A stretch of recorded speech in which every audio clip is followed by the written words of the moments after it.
সুপ্রিয় দর্শক, আর অল্প কিছুক্ষণের মধ্যে শুরু হতে চলেছে এই বছরের সবথেকে বড় চন্দ্রগ্রহণ, যাকে বলা হচ্ছে বিগত 150 বছরের মধ্যে ঘটে যাওয়া চন্দ্রগ্রহণগুলোর মধ্যে সবথেকে শক্তিশালী এবং প্রভাবশালী গ্রহণ। তাই রীতিমতো এই গ্রহণকে কেন্দ্র করে চারপাশে কৌতূহলের সাড়া পড়ে গিয়েছে। পাশাপাশি বিশেষজ্ঞদের তরফ থেকে গর্ভবতী মহিলাদেরকে উদ্দেশ্য করে বেশ কিছু সাবধান বার্তাও জারি করে দেওয়া হয়েছে।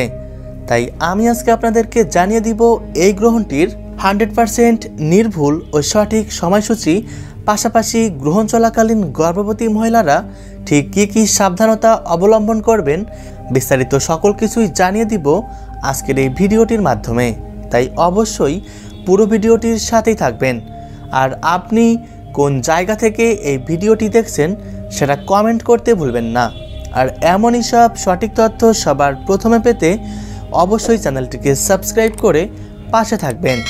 এই গ্রহণটি মূলত আমেরিকা, পশ্চিম ইউরোপ, পশ্চিম আফ্রিকা, প্রশান্ত মহাসাগর এবং আটলান্টিক মহাসাগরের বেশ কিছু জায়গা থেকে দৃশ্যমান থাকবে।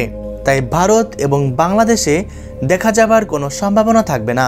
কেননা আমেরিকাতে যখন রাত, তখন ভারত, বাংলাদেশ কিংবা তার পার্শ্ববর্তী দেশগুলিতে তখন দিন। তাই আমেরিকাতে রাতের বেলায় এই চন্দ্রগ্রহণটি সম্পন্ন হলেও ভারত এবং বাংলাদেশে এই গ্রহণটি দিনের বেলাতে সম্পন্ন হবে। তাই গ্রহণ চলাকালীন গর্ভবতী মহিলাদের খুব বেশি কিছু নয়, সাধারণ কয়েকটা বিষয় মাথায় রাখলেই চলবে। যেমন এ সময় সকল প্রকার খাবার খাওয়া থেকে বিরত থাকবেন, উন্মুক্ত স্থানে না গিয়ে ঘরের মধ্যে থাকবেন, গ্রহণ চলাকালীন না ঘুমিয়ে জেগে থাকার চেষ্টা করবেন, আর অবশ্যই সকল প্রকার কাটাছেঁড়া কিংবা সেলাই ফোড়াই থেকে দূরে থাকবেন। সাধারণ এই কয়েকটি বিষয় মেনে চললেই হবে। এই গ্রহণটি সম্পন্ন হবে 29শে ফাল্গুন, ইংরেজি 14ই মার্চ, শুক্রবার। বাংলাদেশ সময় অনুসারে এই গ্রহণ শুরু হবে 11টা বেজে 9 মিনিটে।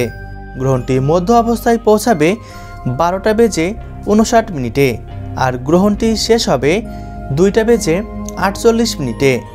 এদিকে ভারতীয় সময় অনুসারে এই গ্রহণ শুরু হবে 10টা বেজে 41 মিনিটে। গ্রহণটি মধ্য অবস্থায় পৌঁছাবে 12টা বেজে 29 মিনিটে, আর গ্রহণটি শেষ হবে 2টা বেজে 18 মিনিটে। দর্শক বন্ধুরা, ভিডিওটি অবশ্যই আপনার প্রিয়জনদের সাথে শেয়ার করবেন। ধন্যবাদ।